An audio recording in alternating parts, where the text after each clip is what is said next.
and across all our social media pages, CTV3 News, Fiesta FM Radio, and Despierta Belize. No need to go anywhere. Just sit back, relax, and celebrate Belize's 44th birthday with us.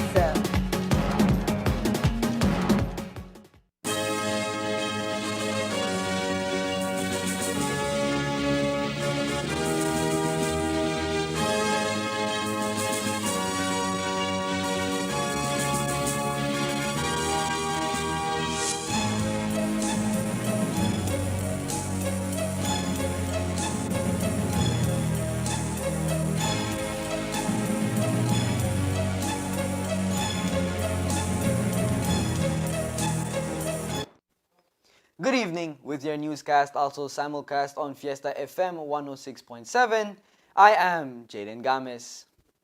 Controversial figure Joseph Ryan Bunda has taken legal action against the Belize government, accusing high-ranking officials of unlawful detention, torture, and forced deportation.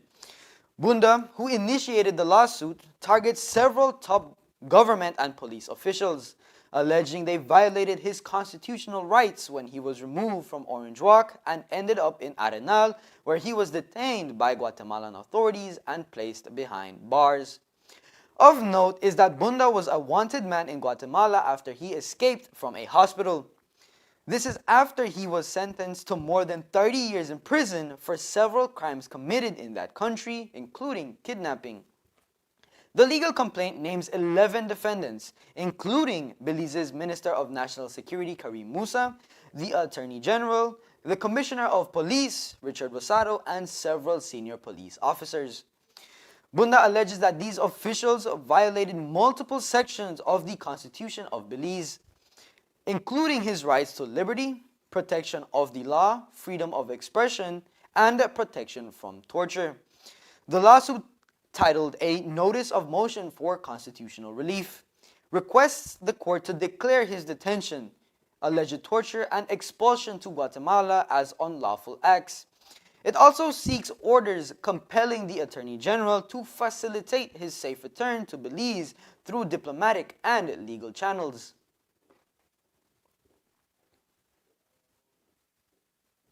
Ryan Bunda, like any other citizen in this country, has a right to be able to sue anybody that he or she may wish, and then it's for the courts to determine whether they have a case or not.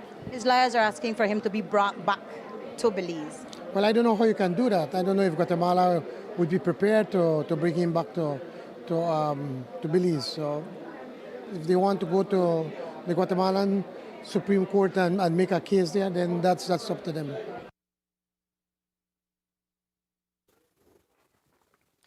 The file was claimed on September 16th by attorneys Arthur Saldivar, Michelle Trapp, and Emeritus Anderson. The Belizean government is currently contending with its second significant legal challenge, this time brought forward by legal representatives of Courtney Coy LLP. Firm has filed a lawsuit on behalf of businessman Andrew Munnings. Munnings was briefly detained at Belize Central Prison after he did not fulfill a court-mandated payment plan. The businessman was delinquent on approximately $172,000 in taxes. Following a hearing in the magistrate's court, Munnings was ordered to make an immediate payment of $2,000. Additionally, he was instructed to pay half of the remaining amount by October 16, 2025. Today, Prime Minister Briceño also spoke about this major lawsuit. I've not seen what exactly the extent of the lawsuit, but like every citizen, he has a right. And if he believes that the ruling from the tax department is not within the scope of the law and the powers that the law gives to the Belize Tax Service, then he should challenge. And who knows, maybe something good come out from it, that we can have a judgment, a ruling to set a precedent by the court so that everybody, citizen and BTS, know exactly where or to what extent the BTS can interpret the law when it comes to trying to ensure that they could collect taxes that are owed to the country. But any issue that he's been represented by Imon and Koyela for? Well, Yamon felt very strongly that he believes that a precedent must be set as to what are the powers of the BTS. He believes that, and as he said, he doesn't think that the people at BTS are acting out of malice, but because that's what they think that's what they truly believe. But it's important enough for the courts to be able to to set a precedent as to what is the scope or a stricter interpretation of the laws when it comes to tax law.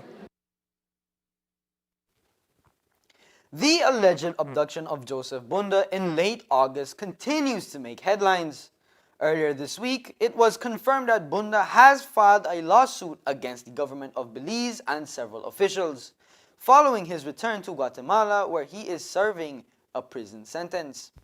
Today, as the police investigation moves forward, Acting Commissioner of Police Bart Jones provided an update. While many have called for an independent inquiry, Jones defended the decision to have Assistant Commissioner of Police Suzette Anderson lead the probe, noting that this is not the first time police officers have investigated on their own. But one may say that, but you can also look at the fact that there are many times that police officers go wrong afoul of the law and police officers investigate and charge. So this is nothing new. Police officers investigate and police officers charge. There are police officers who are before the courts right now who are charged by police officers and they were no independent commission. There have been the unfortunate circumstances where persons would have died in custody. Police officers have been held liable and we've had them arrested by police officers. But in this case, there's an allegation and an accusation that it goes all the way up top to the Commissioner of Police. Well, I can't speak to the allegations.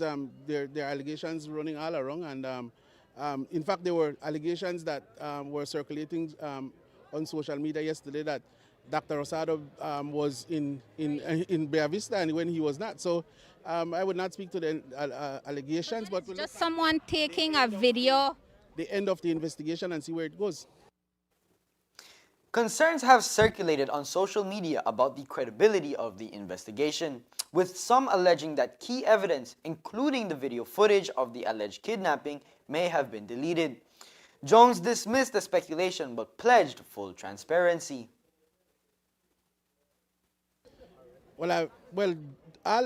In relation to this investigation, no stones will be left unturned, and so we'll see where it lies. Are you getting any updates from ACP Anderson for this investigation? Yes, I speak to her from time to time, but I'm not meddling with the investigation itself. But as Commissioner of Police, are you able to give directives in terms of an investigation to say, well, talk to the officer at Arenal, talk to the officer who came out of that police station?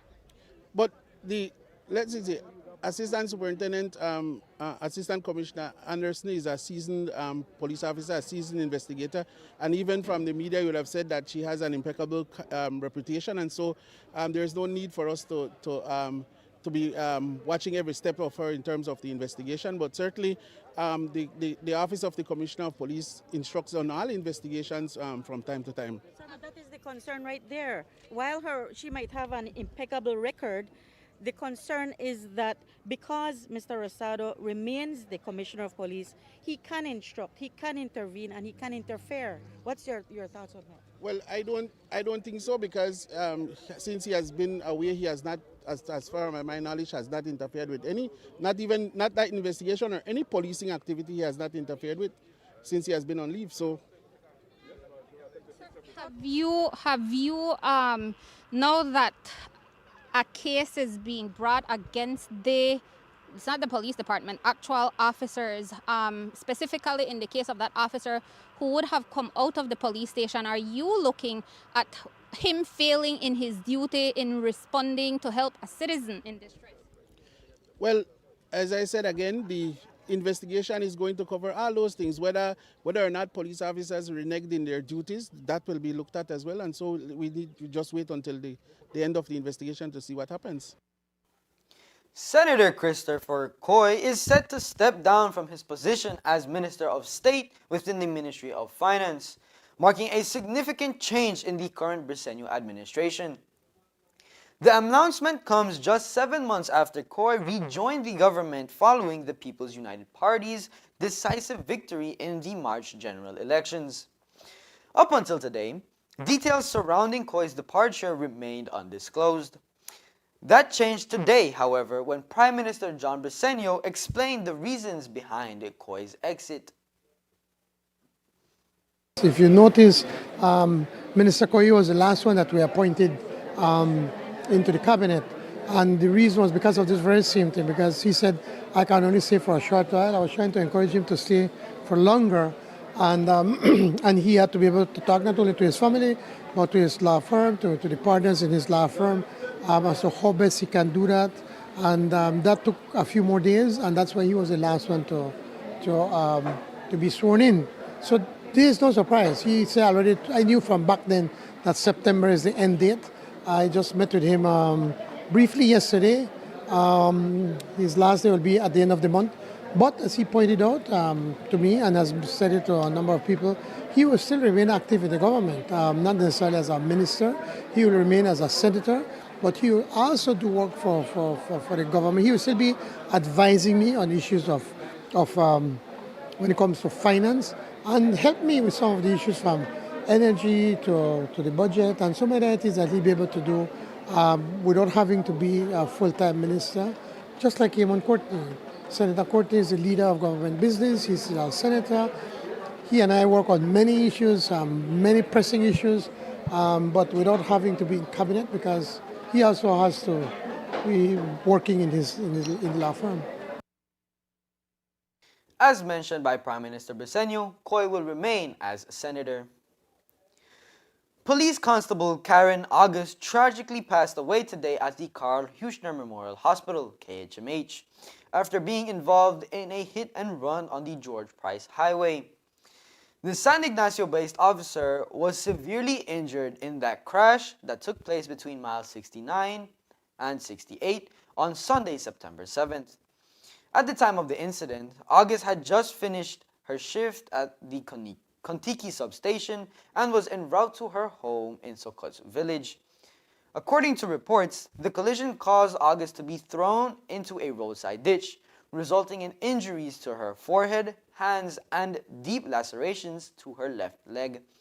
Her colleague, Constable Curlin Hamilton, was also injured in the crash, suffering from a head injury cut to his arms and abrasions on his elbows and face. On September 12th, authorities apprehended and formally charged 31-year-old Dijon McNabb, a businessman from San Ignacio, in connection with the incident.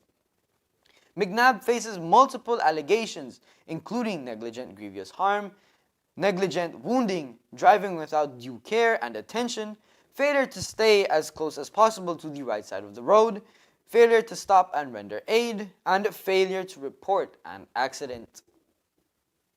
Coming up next, we take you to the Zinoba Meg's Helpage Center for lunch with the Prime Minister. Stay tuned.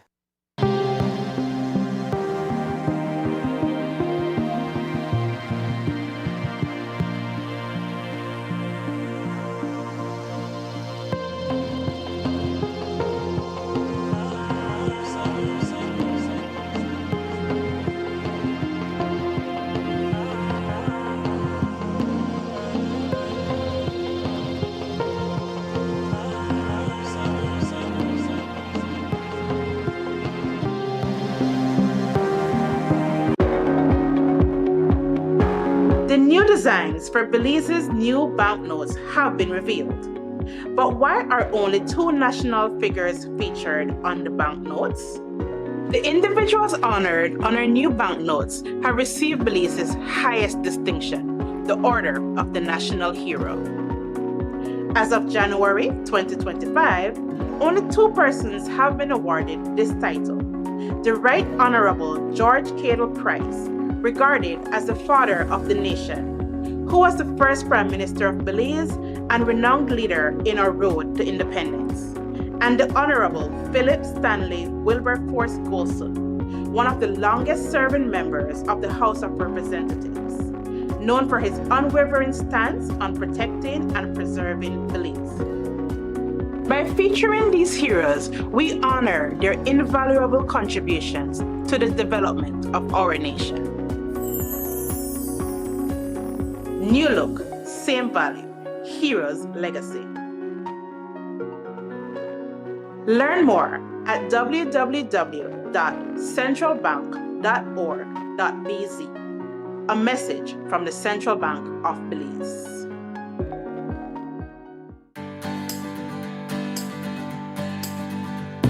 Looking for quality, tasty, and easy to prepare meals? Look no farther. M&M Frozen Foods, proudly distributed by United Distributors Limited, brings you a wide range of delicious frozen delights, perfect for every occasion. From frozen pizzas, quesadillas, garlic bread, jumbo samosa, cocktail samosas, pizza pockets, spring rolls, and happy noodles, M&M Frozen Foods is fresh, flavorful, and convenient for busy lifestyles. Whether you're planning a quick dinner, hosting a gathering, or stocking up for the week, M&M Frozen Foods has you covered. Available now at leading supermarkets and stores nationwide through United Distributors Limited. M&M Frozen Foods, extensive variety to satisfy every craving. Guatemalan's Ministry of Foreign Affairs issued a statement on Monday, alleging that the Belize Defense Forces, the BDF, carried out unauthorized crossings into Guatemalan territory along the Sarstoon River. The release claims that Belizean military personnel entered what Guatemala considers its sovereign land without prior consent, thereby breaching Guatemala's territorial boundaries. Guatemala also voiced disappointment over Belize's recent public statements and media coverage of the incident, accusing Belize of overstating the situation in an attempt to cause regional instability. However, multiple recordings and reports indicate that it has been the Guatemalan armed forces that have entered Belizean territory on several occasions. Notably, on September 10th, Guatemalan troops reportedly planted their flag on Sarstoon Island, which is recognized as part of Belize. Today, Belize's Minister of Foreign Affairs responded to Guatemala's official statement, providing their perspective on the ongoing border tensions. Very, very disappointing. We responded, as you know, to that release with our own release, in which we categorically rejected their statements, distortions in the face of clear video evidence to the contrary, by the way. So it's very disappointing. But as I mentioned in this dialogue we had today, we have to be smart, right? We have to be smart and we have to be strategic. We don't want to play into the hands of the hardliners and the old guard in Guatemala, who are not only seeking to undermine any progress between Belize and Guatemala, they're seeking to undermine their own government. We Belize we have to be strategic and smart. We don't play into that. We have to defend our position very firmly and consistently and strongly, but not get caught up in their internal politics. And of course, as I mentioned, we all know the long history of military rule in Guatemala. And so the military, whether we like it or not, continues to play a prominent role in the governance structure of Guatemala. And we have to be cognizant of that. We have to understand that. And we have to make sure that when we are responding and making decisions, that we recognize that. We've had very good discussions, as I said, very positive, productive talks between myself, the foreign minister, our national security ministers met with theirs. So, you know, it's sometimes very confusing to understand where they stand and what is happening. I don't think that's productive at this time. We are pursuing a final, definitive, peaceful resolution through the courts. What we have to do is stand our ground, make sure that we continue to maintain our presence along the borders in the Sarstoon River, maintain our strong position in terms of our territorial integrity, as I keep saying, and national sovereignty, and make sure, very importantly, And as emotions flare, Belizeans are asking for the closure of the west border. That, though, would be counterproductive, says Fonseca. I don't think that's productive at this time. We are pursuing a final, definitive, peaceful resolution through the courts. What we have to do is stand our ground, make sure that we continue to maintain our presence along the borders in the Sarstoon River, maintain our strong position in terms of our territorial integrity, as I keep saying, and national sovereignty, and make sure, very importantly, as you saw, our diplomacy works. We engage very immediately and quickly with CARICOM, with Commonwealth, with other organizations who came out in very, very strong terms to defend Belize's position and to condemn Guatemala's actions. So we have to continue to do that. And we can't react, as I said, we can't react to every incident and want to sort of knee-jerk response to say, oh, we'll do this, we'll close the borders. I don't think that would be productive at this time. And maintaining Belize's presence along the borders is exactly what the Belize Defense Force is tasked to do. Despite the aggressiveness of the Guatemalan armed forces, the BDF will continue to patrol the Sarstoon, defending our sovereignty in a diplomatic manner. I don't think that's productive at this.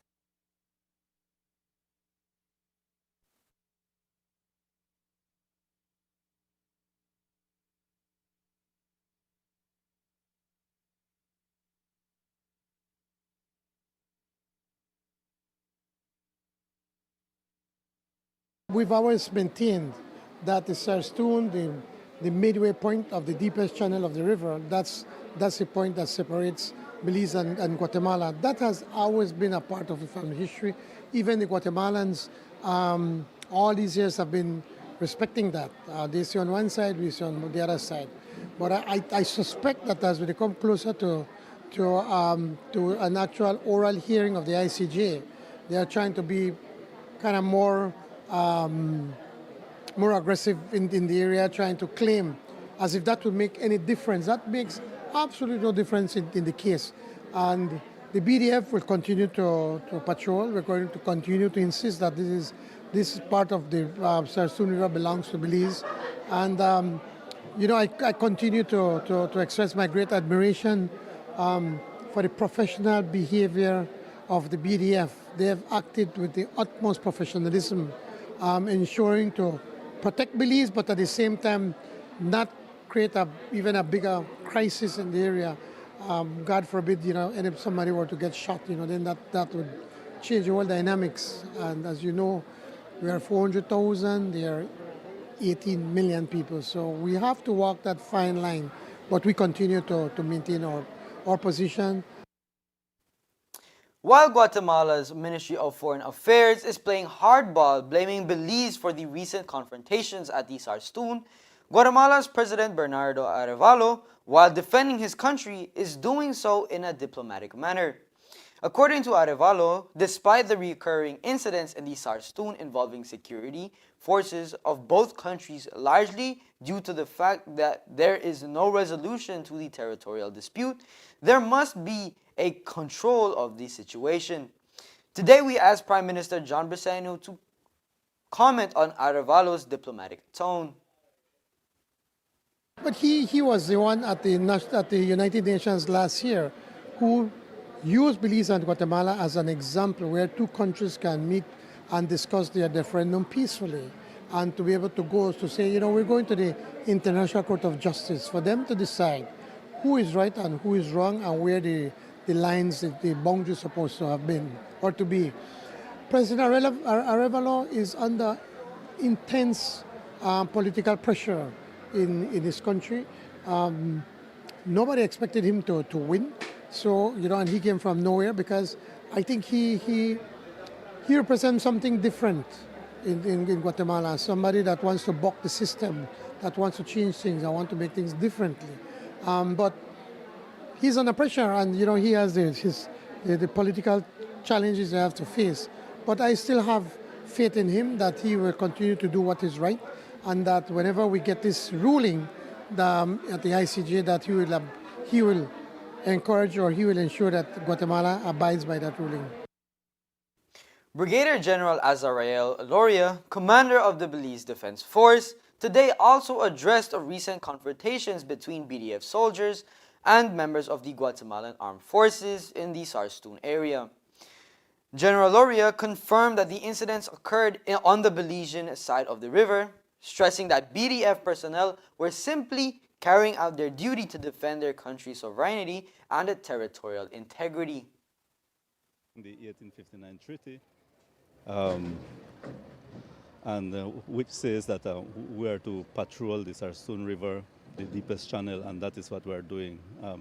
It so happens that the Sarstoon Island is recognized as part of Belize, and that is what we're doing. We keep on patrolling.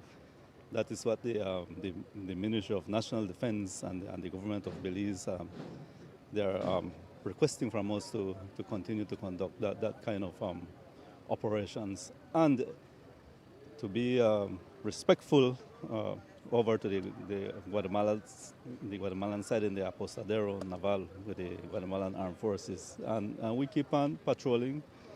And as of yesterday, I think that there was some Guatemalans patrolling. They keep on patrolling, and we keep on patrolling on our side too as well. Echoing recent remarks by Prime Minister John Briceño, the BDF commander also cautioned Belizeans against traversing the Sarstoon River at this time, given the heightened tensions in that area. Belize, we as Belizeans, we can move anywhere we want in Belize. We're free to do so. But we have to be cognizant of the fact that there is a situation down at the Sarstoon, and we would ask anybody that wishes to go there to do so with caution, and we will continue to ensure to protect where we could, but it is a volatile situation right now, and we do not want to request the Belizeans, but just for them to be careful if they so wish to venture into that part of our country. Looking ahead, General Loria noted that several meetings are scheduled with Guatemalan military counterparts where these issues are expected to be discussed as part of ongoing dialogue. I don't want to preempt, but I will say this, that in the coming days, we will be having a series of meetings. I think that the Minister of National Defense, the Honorable Oscar Mura, he has gone to Guatemala to meet with his counterpart, General Science, is the Minister of the Guatemalan Armed Forces. There will be a meeting in the coming days, and we will see where we go from there. But yes, there is something in the pipeline. Today, government ministers, dignitaries, students, and members of the Price family gathered to honor the legacy of the late Right Honorable George Cato Price at the 14th annual wreath-laying ceremony for National Service Day. Held at Price's gravesite, the ceremony featured heartfelt tributes from various speakers who reflected on the father of the nation's vision, humility, and a lifelong dedication to service. A blessing was also offered at the site, followed by the laying of wreaths to commemorate his enduring contribution to Belize's independence and nation building. Speaking on the giant legacy left behind by the father of the nation, today the Prime Minister reflected on the importance of service above self. And the Americans, in many instances, they were telling him, listen, we can get your independence, but just give up a piece to the Toledo district, or not even the entire Toledo district, but just a little piece so that Guatemala could say that they won something. And Mr. Price was resolute in his belief that we're not going to give up a single inch of our land to anybody.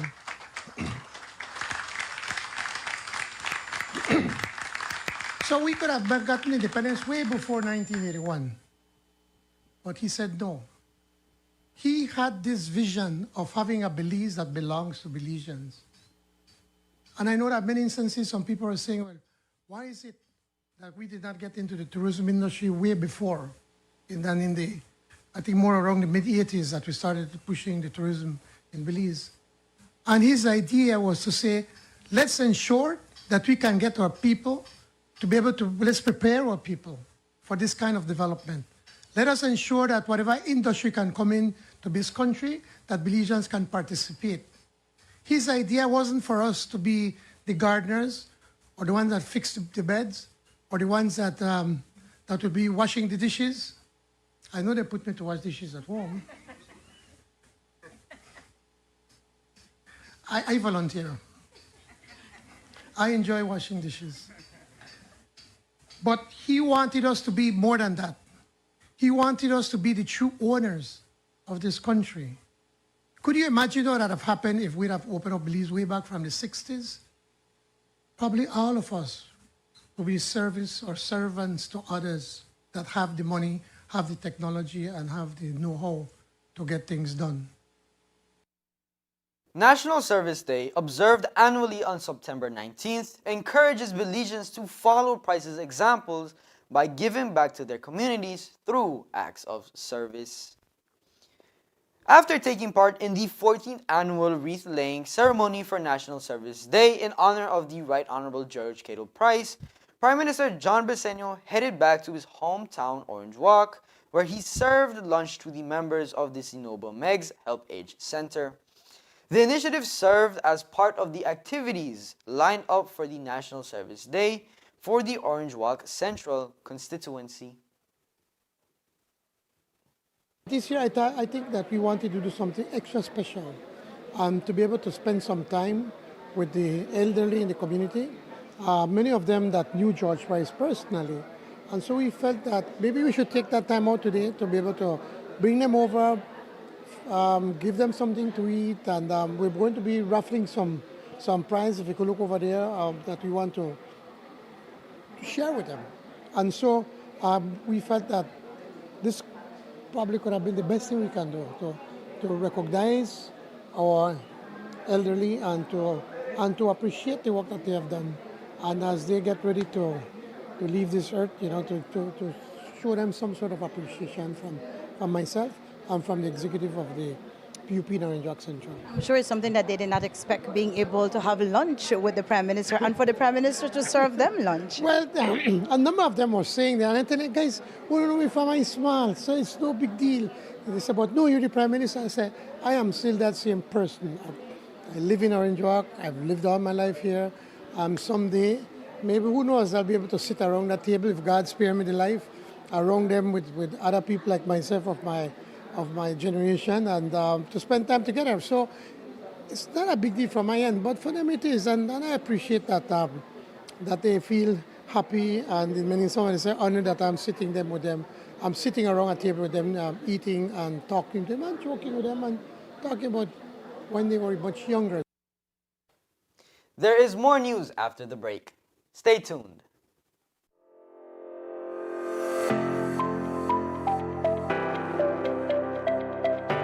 It is truly a proud and historic moment for us here in San Ignacio.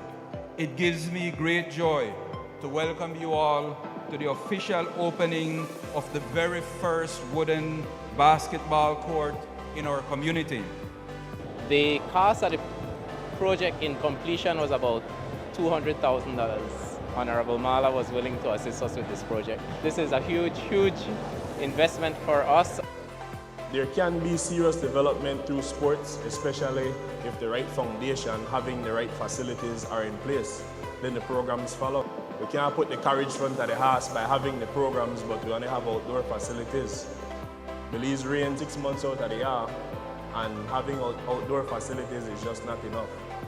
Our focus is going to be on education, because that's a part of using sports as a vehicle to get as many of our athletes to international schools to play football, basketball, volleyball, track, whatever it is. The other thing is health. 33% of our people are afflicted by diabetes, hypertension, or some ailment like that. And those things can be prevented. So we want to create again the facilities where people can go exercise, have fun.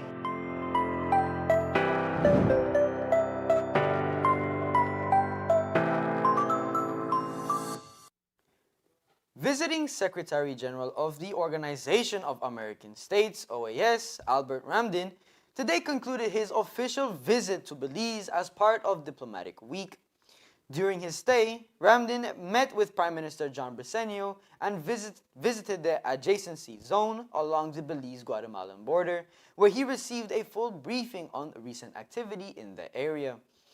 Speaking with reporters this morning during an official press conference, Ramdin stressed that despite provocations on either side, both Belize and Guatemala must remain committed to the 2005 confidence-building agreement brokered by the OAS.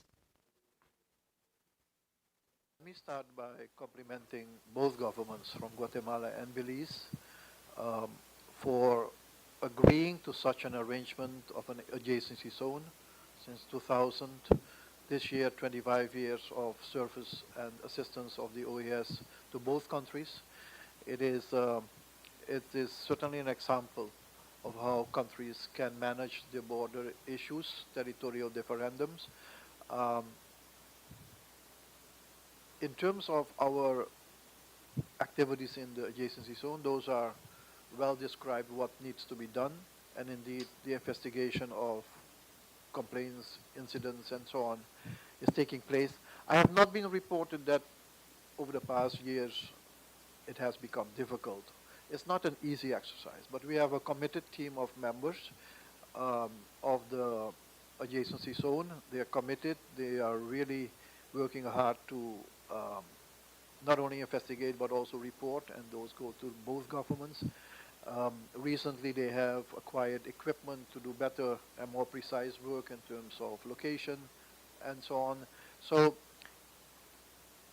I certainly will look into if there are issues, but we have not been reported as such that that is the case. So again, the agency zone provides services to both countries and is really facilitating a process of peace and stability in an area where I have been able to observe where communities from Belize and Guatemala at the level of the people communicate and work with each other, engage in a very peaceful manner. Again, a good example for the hemisphere and for the world. He noted with concern that biodiversity in the border region has suffered damage due to multiple incursions and revealed that up to 500 incidents have been documented in the adjacency zone over the years. Oh, look, the OAS is not here to condemn anybody. That's not the way, at least under my leadership, it will be happening. We want to remain informed by both governments. We expect both governments to be responsible at the right political level so that, escalation is avoided, but also the right message is given to their respective populations. And so far that has happened. So we, at the same time, will appeal to both countries not to do anything, not to take any action that can jeopardize the process which has been ongoing, which has agreed process towards the ICJ. So we will await that outcome, but at the same time hold both countries accountable to what has been agreed in 2005 and before that in 2000. So it is not so much to condemn, or we will discuss this, but at the right level and given the sensitivities often through diplomatic channels. So the OAS will continue to follow what has been agreed between both countries in the agreement which was signed in 2005. And that stipulates exactly how we deal with incursions, whether it's considered a provocation or not. And that's why the adjacency zone has been established, and that's why we have an office. They have been able to report on 500 plus of these incidents. And that is the process which we will follow. These are very sensitive matters, and the best is to follow the route which has been laid out in the agreement between both countries. And the OAS Secretary General can meet with both governments periodically and through the special representative to monitor the situation as it develops, and if need be, have conversations with both governments or one side alone. That is possible. But again, the idea is to find a peaceful solution going forward, a definitive solution which can bring back normalcy in relationships. During the conference, Minister of Foreign Affairs Honorable Francis Fonseca also expressed Belize's disappointment with recent rhetoric from Guatemala, which he said does not reflect the spirit of ongoing diplomatic discussions. Through a referendum held in 2019, the people of Belize want us to pursue a peaceful resolution to this matter. So we're absolutely mandated and committed to doing that. We are disappointed with the recent statements coming out of Guatemala, the foreign ministry, and some of the statements made by President Arevalo at a recent press conference, because we don't believe that that reflects the discussions that we have been having. The dialogue that we have been engaged in has been very positive, very productive. So we hope, our hope is that we can continue with the help of the OAS, help of Secretary General Ramdeen, that we can re-engage in a more positive manner to very clearly demonstrate that that is indeed our commitment on both sides to a peaceful resolution of this matter. And I hope that there is an understanding and appreciation in Guatemala that there is absolutely no room and place for any military action that will move this process forward. It has to be resolved peacefully and legally. That is the only lasting solution to this issue. So that really reflects our position, and as you know, as I mentioned earlier, we have put out some very clear releases responding to the Guatemalan statements on this issue. Minister Fonseca further emphasized that while Guatemala appears to be dismissing the idea of a Sarstoon River Protocol, Belize continues to seek some form of cooperation to manage the area until the International Court of Justice deliver its ruling on the territorial dispute in the coming years. We may not be able to agree on a Sarstoon protocol, but I think our objective is to come to some agreement, some cooperation mechanism, some coordination mechanism where we understand how we traffic the Sarstoon. I think that's what's important. What we call it is not as important as the objective of what we do. So we are still prepared, fully prepared to engage with Guatemala on this issue. We believe it's critically important for the safety of our security forces, the safety of our citizens who traffic that area, that we do have some common understanding about how we traffic that area and respecting our respective territories. So I think there's still an opportunity for us to achieve that. We had, as you all know very well, because this was widely reported, we had very productive discussions between our respective national security ministers on this issue and many other issues just a few weeks ago. And we came out of that meeting feeling very optimistic about the opportunity to have some sort of mechanism, coordination mechanism. So we have not given up on that, and we think that that opportunity still lies ahead. But obviously, that has to be grounded in good faith on both sides. Belize is committed to good faith, and we are hopeful that our partners in Guatemala will see it the same way. Ramdeen's visit highlights the continued role of the OAS in fostering dialogue and ensuring stability along the Belize-Guatemala border, even as tensions remain sensitive. The Belize government Through the Investment Policy and Compliance Unit, BTS, Beltrade, and EDC is launching the MSME Business Tax Amnesty Program. This initiative allows eligible micro, small, and medium enterprises (MSMEs) to formalize their status with BTS and gain a 1-year business tax exemption, including protection from penalties and interest. MSMEs are vital to Belize's economy, providing jobs and contributing significantly to GDP.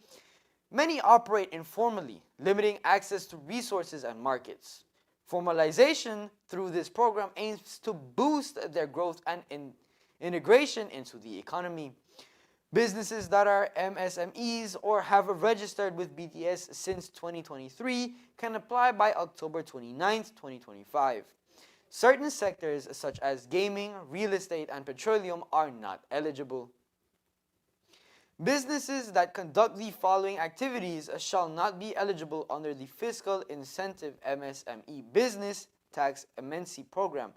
The gaming and lotteries, real estate, retail or wholesale importers not considered a micro-enterprise, professional and consultancy services that are not global digital services, financial or money lending services, import, retail or wholesale of petroleum-based products, rental of real estate or goods not including hotels or auto rental services, production of sale or sale of any service or good prohibited by any law, entertainment promotion services, including promotion of local artists or entertainers, and auto rental services. And that's the news. We invite you to join us for another newscast on Tuesday, September 23rd, here on CTV3 News and Fiesta FM 106.7. Remember that to read a text version of the news, you can visit our website at www.ctv3belizenews.com. You can also log onto our Facebook page for current stories at facebook.com/ctv3belizenews or our YouTube channel at CTV3 News BZ. From all of us here at CTV3 News, thank you for watching and listening. We leave you with the highlights of this morning's Children's Parade here in Orange Walk. Thank you for watching and listening, and have a great weekend.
Barat.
Naked night. Just walk, all right? Take a quick walk. If you need water, ask.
bueno para bailar, más pa' una siesta.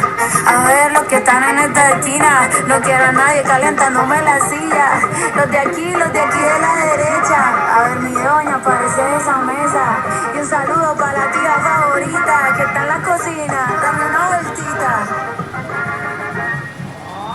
Todo el mundo hágame una fila, lo quiero ver con la mano para arriba, bailando sin pena, sin pereza, que el meneíto, la fiesta se empieza, la mano derecha en la cabeza, la otra mano en el ombliguito, con ese pico tropico queda, moviendo los... Keep your line, boys, go out wide. Keep your line, keep your line.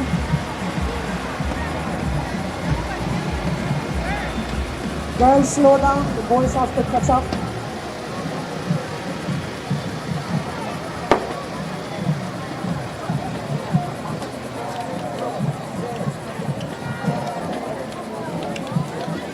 Keep your line, keep your line, keep your line.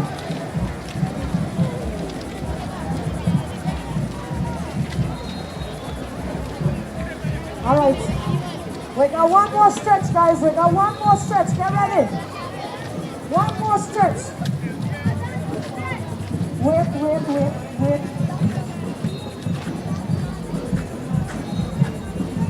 All right, guys. Walk together. We got one more stretch. Get ready.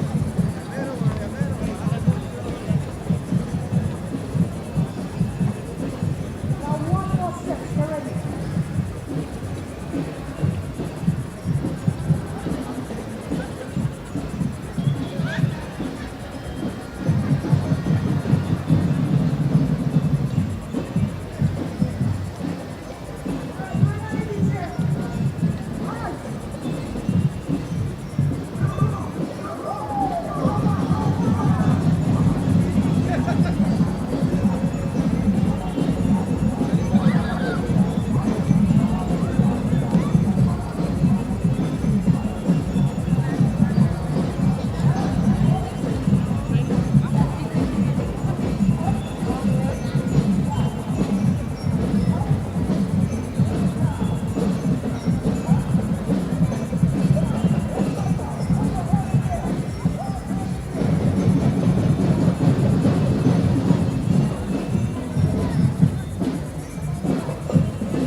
creation that I face it.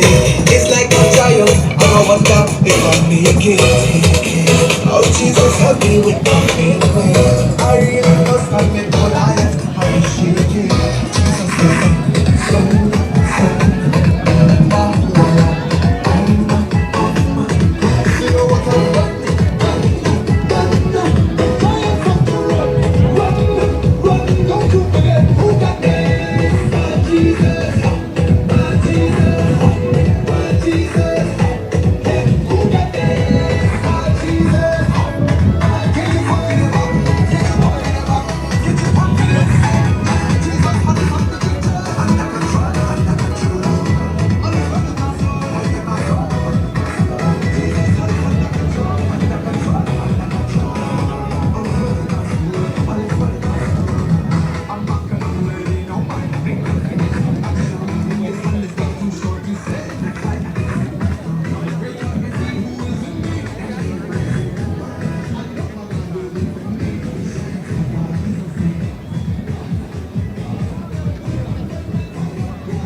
play. We play. When Billy's gal be out, then the out we dance the time away. Take and body to the drum, with the hip moving round and round, dance. Beating hard from down. From my heel, from my heel. Dancing on the beating of the drum.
and I feel fatty.